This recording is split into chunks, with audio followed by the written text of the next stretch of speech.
Adieu! J'espère que vous allez tous bien, que vous avez passé une bonne semaine et je vous souhaite la bienvenue sur cette nouvelle vidéo. Pour ceux qui étaient là dimanche passé, au culte, ça a fait trop plaisir de vous voir, en tout cas c'est trop génial. Et sachez que on va faire tout notre possible pour que ça puisse continuer comme ça. En ce qui concerne les annonces, l'intercession se sont vues mardi et puis je crois qu'ils ont préparé un petit quelque chose par vidéo qu'on va vous passer maintenant. Hello tout le monde, donc je viens vous faire un petit retour par rapport à ce qui s'est passé à l'intercession ces dernières semaines. Donc on a eu deux soirées, une où on a prié pour l'Indonésie et puis une autre où on a prié un peu plus pour le groupe ou bien pour des sujets un peu plus personnels. C'était plus spontané on va dire que la première qu'on a faite.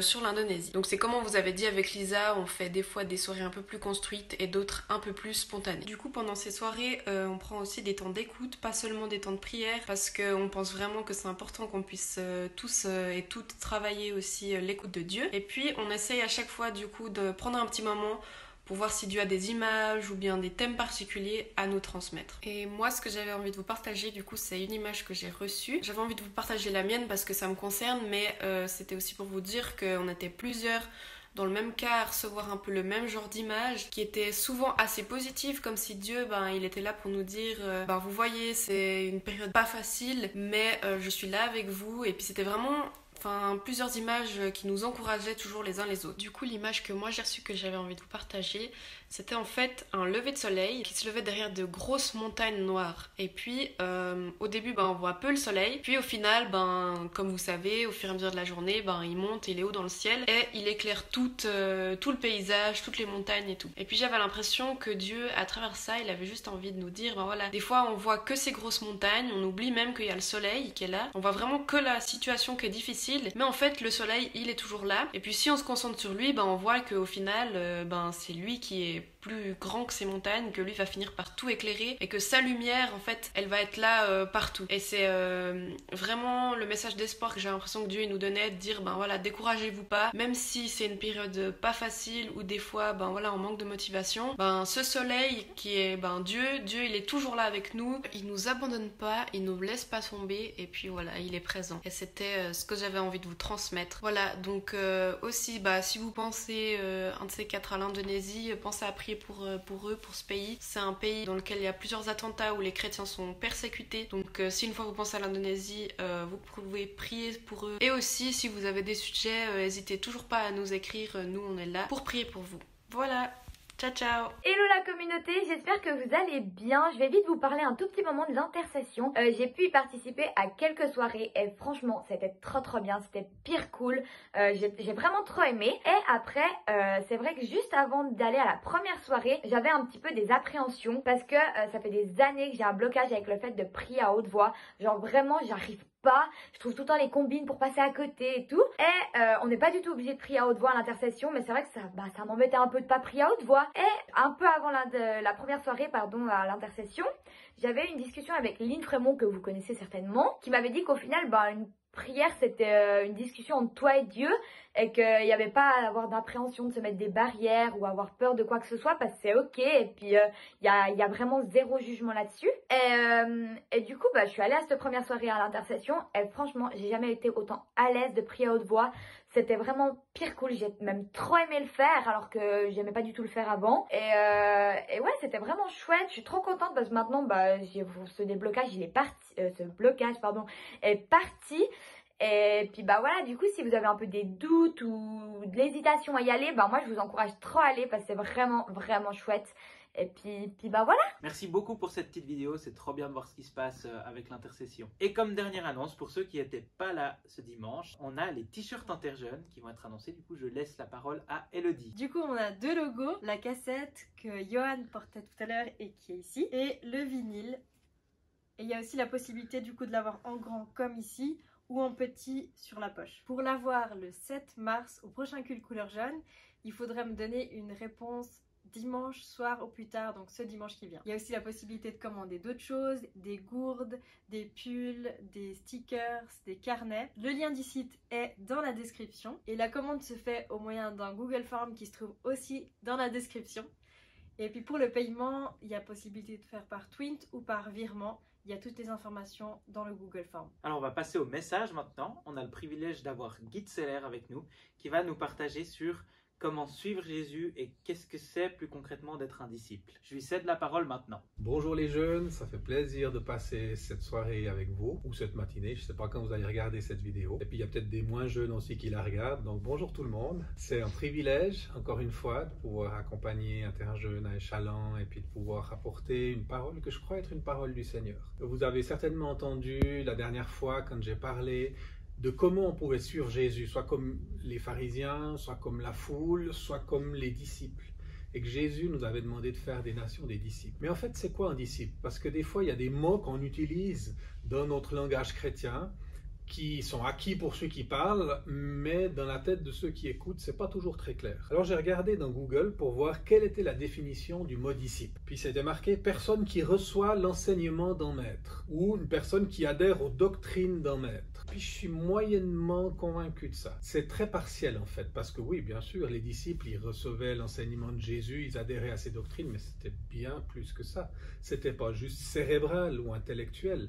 On a des gens qui peuvent être en faculté de théologie ou même en école biblique qui ne connaissent pas le Seigneur dans leur cœur, mais qui connaissent toutes les doctrines et toutes les histoires et toute la théologie sur Dieu. Et là, il faut qu'on fasse attention parce que disciple, c'est d'abord une question de cœur. Et j'ai réfléchi un petit peu plus loin et puis j'ai reçu cette image qu'être un disciple, c'était un peu être comme un apprenti. Je pense à certains qui font un apprentissage, vous êtes dans une boîte, il y a un patron, il y a des collègues, et puis vous apprenez dans cette boîte un savoir-faire. On vous apprend à faire du tournage, à faire de la lime, à réparer une voiture, à taper des lettres, à faire du secrétariat. Vous apprenez un savoir-faire. Mais plus que ça, en fait, dans la boîte où vous êtes, vous apprenez une culture du travail. Parce qu'il y a une manière d'aborder les choses, une manière de discuter, puis c'est quelque chose qui vous imbibe. Et puis, je pense que c'est une définition qui est plus complète.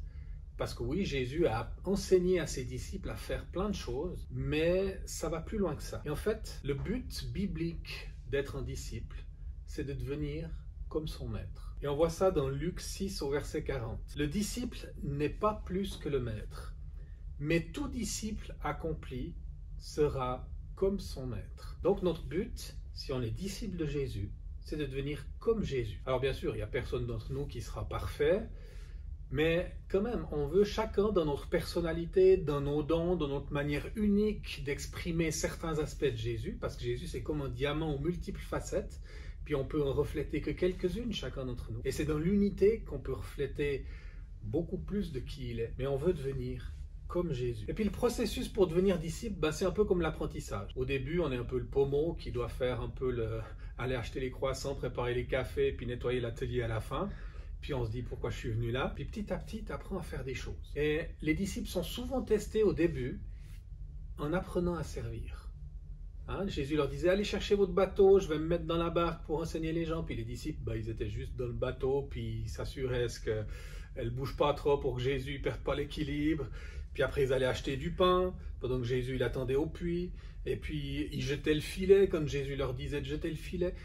Ils servaient et ils apprenaient à écouter, ils s'imbibaient de ce que Jésus faisait. Donc quelque part, Jésus faisait et eux, ils étaient là et ils regardaient, ils servaient, ils facilitaient les choses en étant à ses côtés. Puis petit à petit, Jésus leur a appris à faire les choses avec lui. Donc Jésus priait pour les gens, puis il prenait ses disciples, allez venez maintenant, vas-y Pierre, toi tu pries. Puis il était là, il était à côté. Et petit à petit, au fur et à mesure des 3 ans et demi qu'a duré l'apprentissage des disciples, c'est un peu comme un apprentissage aujourd'hui, ils ont été 3 ans et demi avec Jésus. Vous imaginez, 3 ans et demi d'école de disciples, et ils ont transformé le monde au travers de l'histoire. Et bien Jésus, petit à petit, il prenait du recul. Et puis il mettait ses disciples en avant. À un moment donné, il en a envoyé 70. Donc ils étaient plus que 12. Et puis ils sont partis, puis ils sont revenus émerveillés parce que même les démons leur étaient soumis. Ils annonçaient l'évangile, ils voyaient les mêmes choses que Jésus faisait. Ils commençaient à les faire aussi. Et Jésus les formait pour ça. Jésus les accompagnait pour ça. Et petit à petit, Jésus a dit, maintenant c'est mieux pour vous que je m'en aille. Et puis il est reparti au ciel. Et il les a mandatés pour poursuivre ce que lui avait commencé, sur le même modèle que ce qu'ils avaient commencé. Ce que moi j'ai fait, vous faites la même chose. Comme le Père m'a envoyé, moi aussi je vous envoie. Et ça, c'est le but du discipulat. Alors si on est un peu un disciple qui suit à distance, bien sûr il faudra plus que 3 ans et demi pour faire de nous un radical qui va changer les nations. Mais si on suit Jésus proche et qu'on s'imbibe de qui il est, et qu'on fait ça en équipe, où on est des amis ensemble, qui suivons Jésus, et puis qui nous laissons enseigner par lui, et puis des gens qui ont de l'expérience dans certains domaines. Il n'y a pas besoin de beaucoup de temps pour amener la transformation. Ça dépend beaucoup de nous. Jésus leur a donné après son autorité. Il leur a appris à prier pour les gens, à guérir les malades, à chasser les démons. Alors ils n'arrivaient pas tout de suite, parce qu'un disciple, c'est un apprenti, il n'arrive pas du premier coup. Je me rappelle quand j'étais apprenti mécanicien, tous les ajustages que je faisais à la lime où il fallait que ça soit tout précis au centième de millimètre, j'ai tout loupé, j'ai tout refait 2 fois, puis la deuxième fois était loupée aussi. J'ai quand même réussi mon apprentissage à la fin, même si je ne suis jamais devenu un spécialiste de la lime. Mais par exemple, en descendant du mont de la Transfiguration, où Jésus était là, avec 3 disciples, il est descendu, puis pendant ce temps, les autres, ils essayaient de chasser un démon d'un enfant qui était épileptique, et ils n'ont pas réussi. Alors après, les disciples, ça c'est le privilège des disciples, parce que après ils ont pris du temps avec Jésus, puis ils ont pu poser des questions. Pourquoi nous on n'est pas arrivés? Parce que bien sûr Jésus, lui, il a prié, puis l'esprit est parti tout de suite. Et Jésus a pu les enseigner. Ce genre d'esprit ne sort que par la prière et le jeûne. Et ça c'est le privilège des disciples, c'est que quand ils ne comprennent pas, Jésus prend du temps à part avec eux. Jésus leur explique. Comme les paraboles que Jésus racontait à tout le monde, pour beaucoup de gens, c'était des belles histoires, mais c'était un peu des mystères. C'était un peu un sens caché. Et puis, quand Jésus était à part avec ses disciples, il lui posait des questions sur certaines des paraboles, et Jésus leur expliquait. Et ça, c'est tellement privilège, de pouvoir avoir les explications de Jésus. Puis Jésus leur a confié une mission, parce qu'on n'est pas juste disciple pour être mieux dans sa peau, pour être guéri. C'est pas axé sur soi.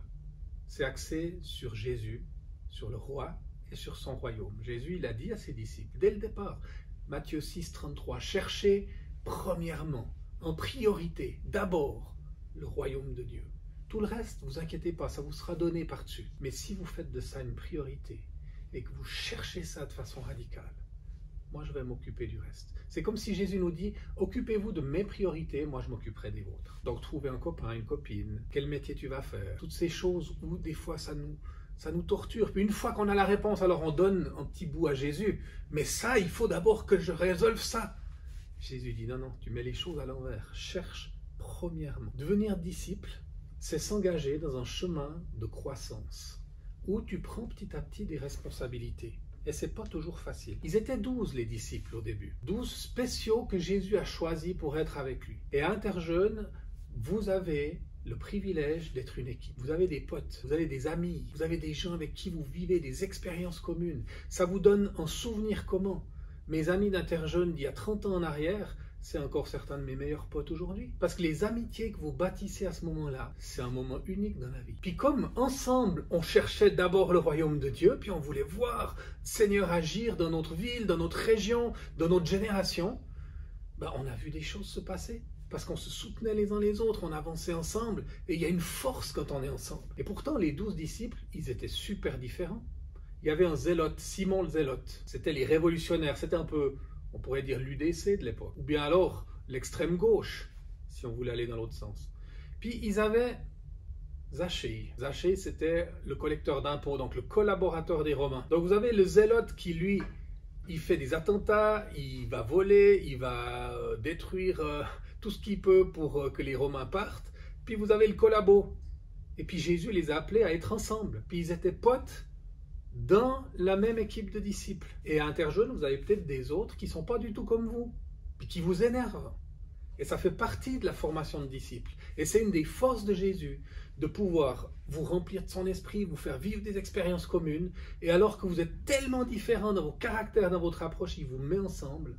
Et il va faire de vous une équipe qui peut changer des choses dans la vie des autres. Puis ces disciples, il y avait un docteur, il y en avait un qui doutait, il disait « je ne crois pas à moins que je voie ». Il y avait 4 pêcheurs, c'était des manuels, eux il ne fallait pas trop leur faire de la théorie. Il y avait plusieurs cousins, il y avait des gens de la même famille. Puis il y en a, ils voulaient être les plus grands. Ils étaient tout le temps en train de discuter qui est le plus grand parmi nous. Et ils ont même pris leur maman pour aller demander à Jésus si elle pouvait leur réserver la meilleure place à côté de lui quand il serait dans son règne. Ça c'est le genre d'ambiance qu'il y avait. Donc c'était pas... Des fois, on les voit sur des tableaux avec la petite auréole sur la tête, puis on se dit, waouh, c'était des saints. Non, c'était des gens comme nous. C'était des jeunes. Des fois, on voit ces images des disciples qui sont des vieux avec une barbe, avec les cheveux gris. Mais Jésus, il avait 30 ans quand il a commencé son ministère. Et puis, beaucoup d'entre eux, ils avaient entre 18 et 25, comme vous. Et c'est avec des gens comme ça que Jésus, il a changé les nations. Donc, il faut arrêter de se rapetisser en disant, oh, mais moi, je suis le plus petit de la plus petite famille. Non.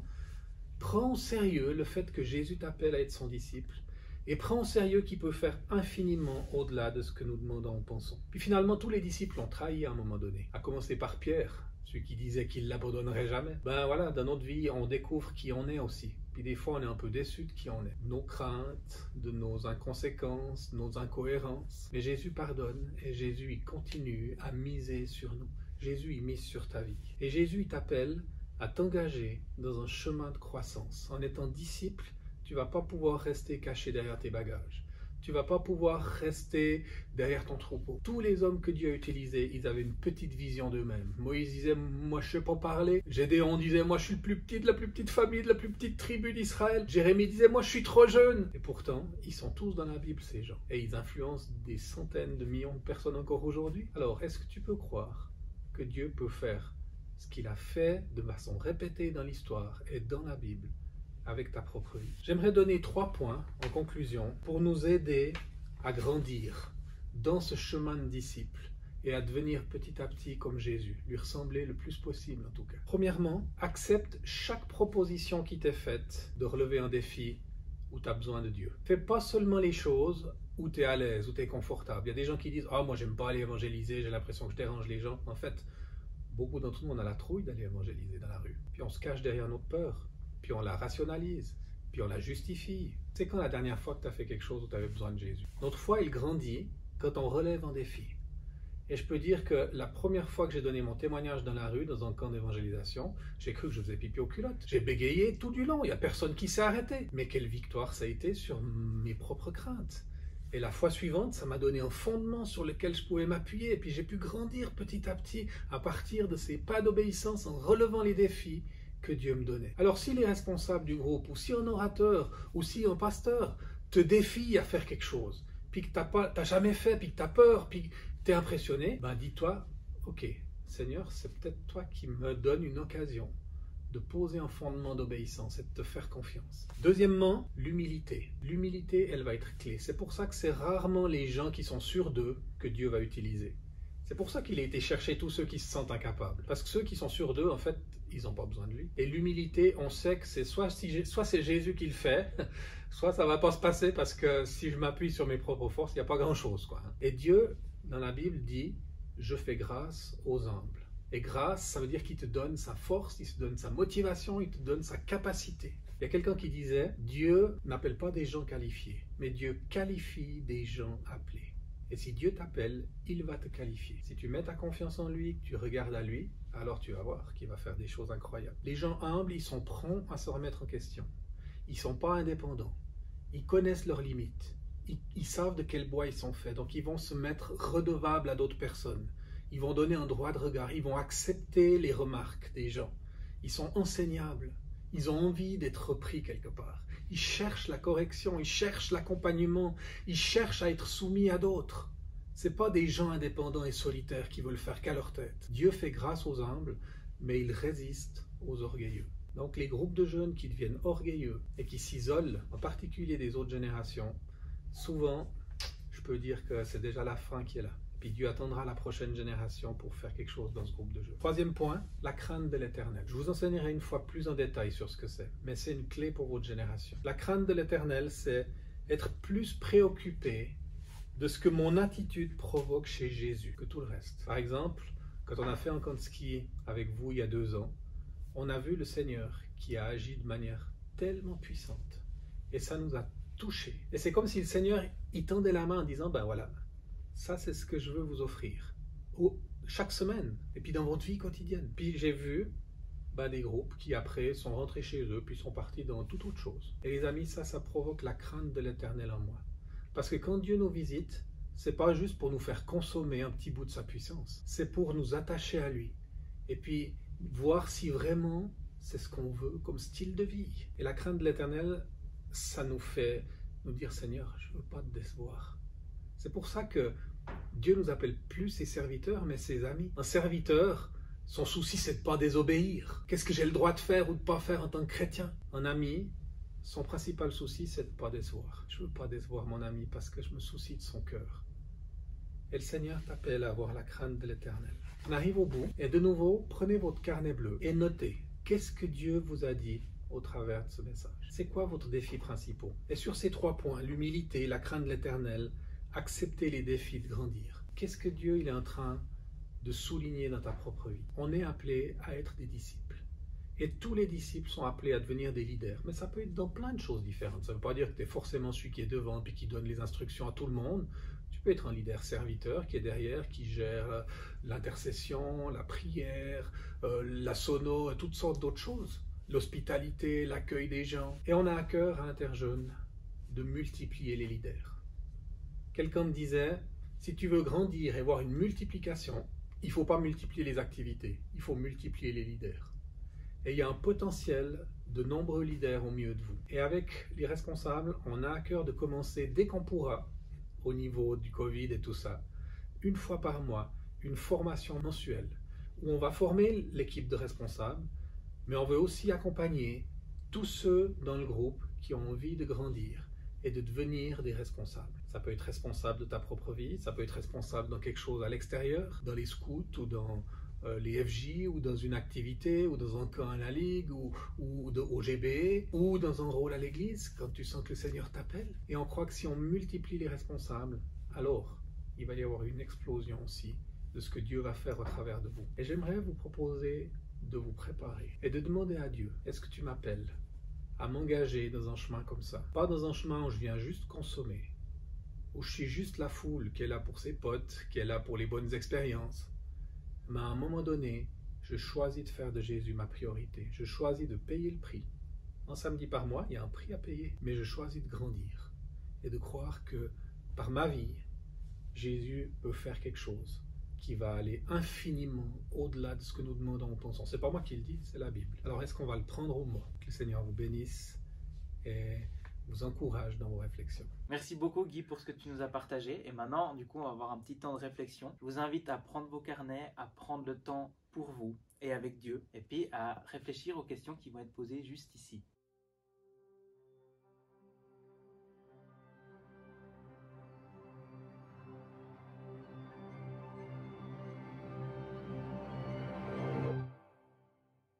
Comme l'enfant jouant sur le sable, croyant qu'il peut vider la mer,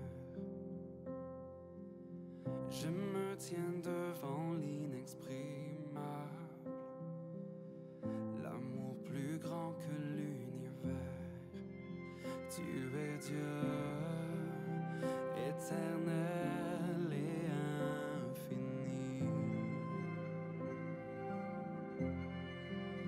Tu es Dieu qu'aucun mot ne peut décrire, mais j'essayerai encore.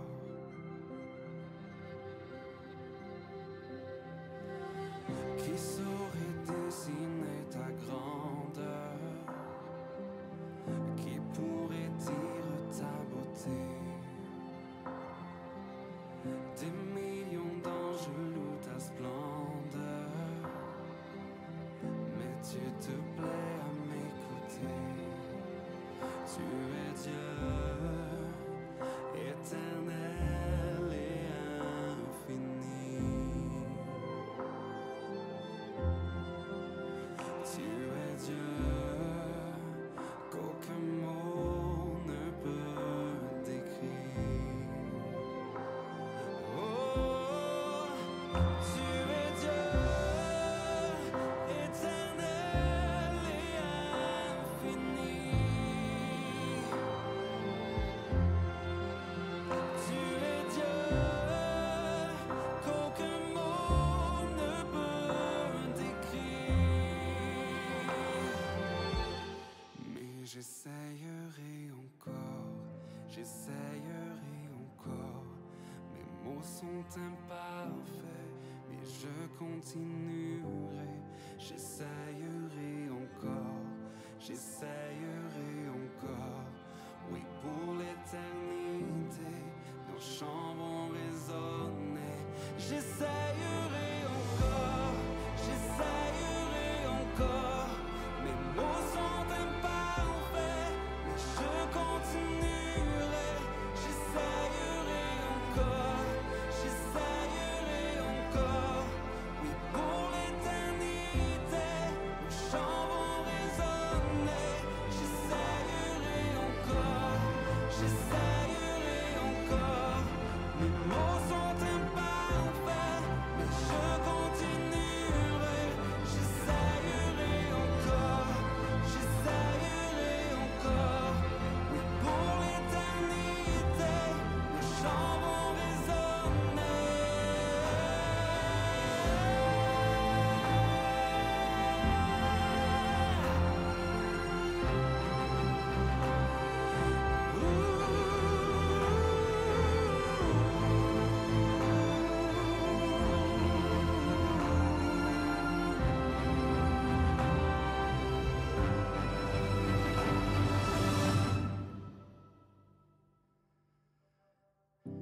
que ma pensée ne peut cerner. Mes mots s'épuisent à te saisir. Mais quand je contemple ta beauté, mon cœur ne peut les contenir.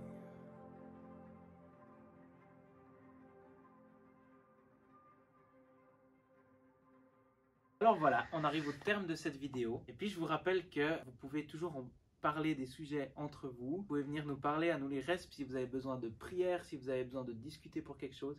Et aussi, si tu as aimé ce contenu, n'hésite pas à le partager autour de toi à tes amis, histoire qu'ils puissent entendre aussi parler de Dieu. Et voilà, c'est tout pour aujourd'hui. Je vous souhaite une excellente semaine et puis soyez bénis. À tout bientôt.